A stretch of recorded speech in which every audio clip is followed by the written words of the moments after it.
బండ మీద ఇల్లు కట్టుకున్నాడు ఎవడంటే ప్రభువు మాట చొప్పున నడిచేవాడు. దేవుని మాటల్ని పెడచెవిన పెట్టి ఇటు వింటా ఇటు వదిలేసి ఏముందిలే అనుకుంటా టేక్ ఇట్ ఈజీగా దాటిపోయేటువంటి వాడు దాని ఫలితాన్ని ఖచ్చితంగా అనుభవిస్తుంది. దేవుని మాట తిరస్కరించి, దేవుని మాట నాకు వద్దు, దేవుని మాట నాకు అక్కరలేదని తిరస్కరించిన ఎవరైనా ఘోరమైన దెబ్బ తింటారు. చరిత్రలో మర్చిపోని దెబ్బలు తింటారు. ఎందుకంటే సాతాను మోసం చేస్తాడు. దేవుని మాటలు వినకుండా మనం మన చిత్తానుసారంగా నడుస్తున్నా కూడా కొంతవరకు మన పరిస్థితులు బాగున్నట్టుగానే మనకు పిక్చర్ ఇస్తాడు సైతాను. బాగానే ఉన్నాం అనిపిస్తుంది.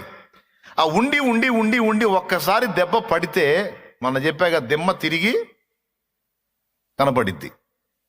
దేవునికి స్తోత్రం కలుగును గాక. ఎందుకంటే ఆయన ఏం చేస్తాడో తెలుసా? ఆయన ముందే చెప్పాడు, నా మాటల చొప్పున నడువురా, నీ సంవత్సరాలు సుఖంగా గడిచిపోతాయి.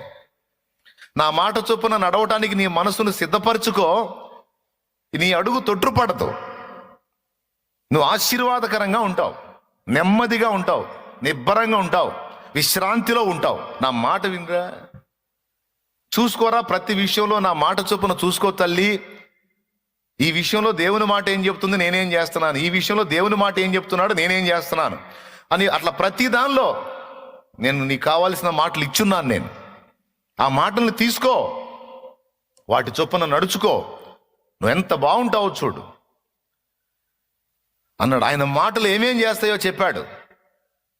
సర్వ శరీరానికి ఆరోగ్యం కలుగజేస్తాయి అన్నాడు, నీ ఎముకలకు సత్తువనిస్తాయి అన్నాడు, నీ రోగమును స్వస్థపరుస్తుంది అన్నాడు, సుఖముగా గడిచిపోయే సంవత్సరాలు నీకు దొరుకుతాయి అన్నాడు, నీవు ధన్యుడు అవుతావు అన్నాడు, నువ్వు చేసే ప్రయత్నాలు సఫలమవుతాయి అన్నాడు, మీ ఇష్టం ఏదో అడగండి నేను తీరుస్తాను అన్నాడు.